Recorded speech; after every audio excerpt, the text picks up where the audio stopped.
Welcome back to free education اسلامیات اختیاری unit number 2 احادیث۔ آج ہم لوگ حدیث کی اہمیت اور ضرورت کے بارے میں پڑھیں گے۔ یونٹ نمبر 2 ہے اور یہ ٹاپک 9 اور 10 دونوں کے لیے بہت ضروری ہے کیونکہ دونوں کلاسز نے احادیث کرنی ہوتی ہیں اور یہ ایک چھوٹا سا ٹاپک ہے جس کے اندر سے کویسچنز بن کے آ سکتے ہیں اور اس کے اوپر سوال دونوں کلاسز کو آ سکتا ہے۔ ضروری نہیں ہے کہ صرف 9th کو ہی آئے گا یا صرف 10th کو، یہ دونوں کلاسز کے لیے بہت امپورٹنٹ ہے۔ آپ دونوں کو یہ جو ٹاپک ہے اس کے اوپر سوال آنا چاہیے، یعنی کہ آپ اس کے لیے تیار ہوں، اگر حدیث سے متعلق کوئی کویسچن آ بھی جائے دونوں کلاسز کو تو آپ کو آتا ہو۔ سٹارٹ کرتے ہیں۔ یہ ایک چھوٹا سا ٹاپک ہے، اتنا لینتھی نہیں ہے۔ آپ کا جو ہے یہ یونٹ نمبر 2 ہے آپ کی بک میں۔ سب سے پہلے ہم ٹائٹل دیکھتے ہیں الحدیث نبویہ، اس کا مطلب ہے احادیث نبوی۔ اب یہ دیکھیں، احادیث جو ہے وہ حدیث کی جمع ہے، حدیث واحد ہے اور احادیث جمع ہے۔ حدیث کہتے کس کو ہیں؟ حدیث کا مطلب ہوتا ہے نبی کی تعلیمات اور باتیں، یعنی teachings and preachings of holy prophet. اب حدیث کی اگر تعریف دیکھیں کہ اس کے معنی کیا ہے، اس کا مفہوم کیا ہے، تو وہ باتیں جو حضور اکرم صلی اللہ علیہ وآلہ وسلم نے ہمیں بتائیں، سکھائیں اور کر کے دکھائیں، اس کو حدیث کہتے ہیں۔ ان شارٹ آپ یہ بھی کہہ سکتے ہیں کہ حضور اکرم صلی اللہ علیہ وآلہ وسلم کے قول و فعل کو حدیث کہا جاتا ہے۔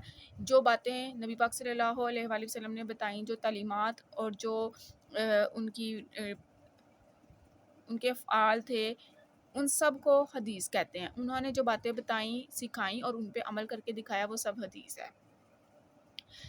احادیث رسول کریم صلی اللہ علیہ وآلہ وسلم کی اہمیت اور ضرورت۔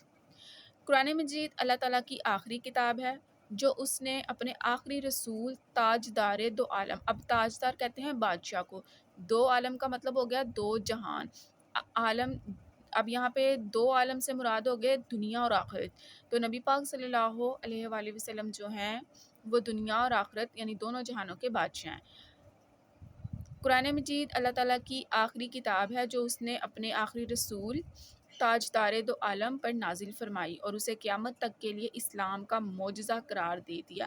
اب یہاں پہ یہ بات بتائی گئی ہے کہ رسول پاک صلی اللہ علیہ وآلہ وسلم اللہ تعالیٰ کے آخری نبی ہیں جو دو جہانوں کے سردار ہیں۔ اللہ تعالیٰ نے اپنی مقدس کتاب قرآن مجید کو رسول پاک صلی اللہ علیہ وآلہ وسلم پر نازل فرمایا، اور قرآن پاک جو ہے یہ اسلام کا معجزہ ہے، اور یہاں پہ اسلام کے معجزے سے مراد یہ ہے کہ اس کو اسلام کی عظیم نشانی قرار دیا گیا ہے۔ اس جیسی کتاب نہ دنیا میں کوئی تھی نہ ہوگی۔ یہ کتاب فصاحت و بلاغت میں اپنی نظیر نہیں رکھتی، نظیر کہتے ہیں مثال کو۔ اب فصاحت کا مطلب ہوتا ہے صاف اور خوبصورت زبان والی، بلاغت کا مطلب ہوتا ہے مؤثر انداز بیان، جس کا انداز بیان اثر کرنے والا ہو، جس کے بیان میں اثر ہو۔ نظیر کا مطلب ہوتا ہے مثال یا ہم پلہ، یعنی اس جیسی کتاب نہ دنیا میں کبھی پہلے تھی اور نہ کبھی آئے گی۔ اس کا اسلوب بیان کا مطلب ہوتا ہے بات پیش کرنے کا انداز، اس قدر دلکش ہے کہ جو سنتا ہے متاثر ہوئے بغیر نہیں رہ سکتا، یعنی قرآن پاک کا انداز اللہ تعالیٰ نے ایسا بنایا ہے کہ اس کو جو بھی سنتا ہے وہ اس کے دل میں اتر جاتا ہے۔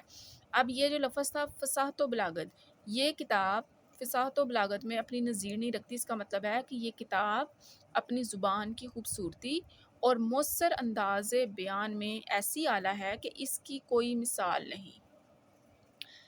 عرب جنہیں اپنی زبان دانی پر ناز تھا، زبان دانی کا مطلب ہوتا ہے لینگویج، اب ہماری زبان کیا ہے؟ اردو، ٹھیک ہے نا، تو عربوں کی زبان عربی تھی، یہاں پہ اب ان کے بارے میں کہا جا رہا ہے کہ ان کی تو زبان عربی تھی۔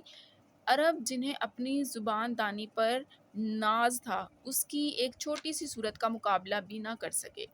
اس میں شک نہیں کہ کوئی ایسا امر نہیں، امر کا مطلب ہوتا ہے کام، معاملہ، اس میں شک نہیں کہ کوئی ایسا امر نہیں جس کا حل قرآن مجید میں موجود نہ ہو، یعنی کہ اللہ تعالیٰ نے قرآن مجید میں ہر چیز، ہر معاملے کا، ہر کام کا حل رکھا ہے۔ اس میں گزشتہ واقعات بھی ہیں، گزشتہ یعنی جو گزر چکے ہوں، اور آنے والے واقعات کی پیشین گوئیاں بھی۔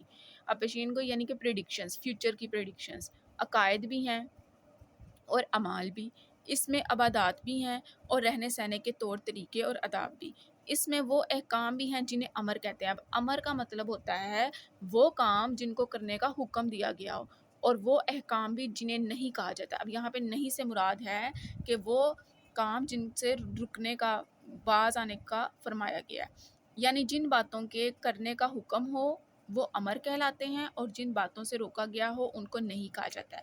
سو یہاں پہ ہمارا فرسٹ پیراگراف مکمل ہوتا ہے. اس کی ایک چھوٹی سی میں آپ کو بتاتی ہوں. آپ نے اردو کی گرامر میں ایک ٹرم سنی ہوگی، فعل امر اور فعل نہیں. فعل کہتے ہیں کام کو، امر کا مطلب ہوتا ہے حکم، کسی کام کے کرنے کا حکم. تو فعل امر وہ فعل ہے جس میں کسی کام کو کرنے کا حکم دیا جائے. امر کے معنی ہوتے ہیں کرنا، یعنی کسی کام کے کرنے کا حکم، اور نہیں کا مطلب ہو گیا جس سے منع کیا جائے.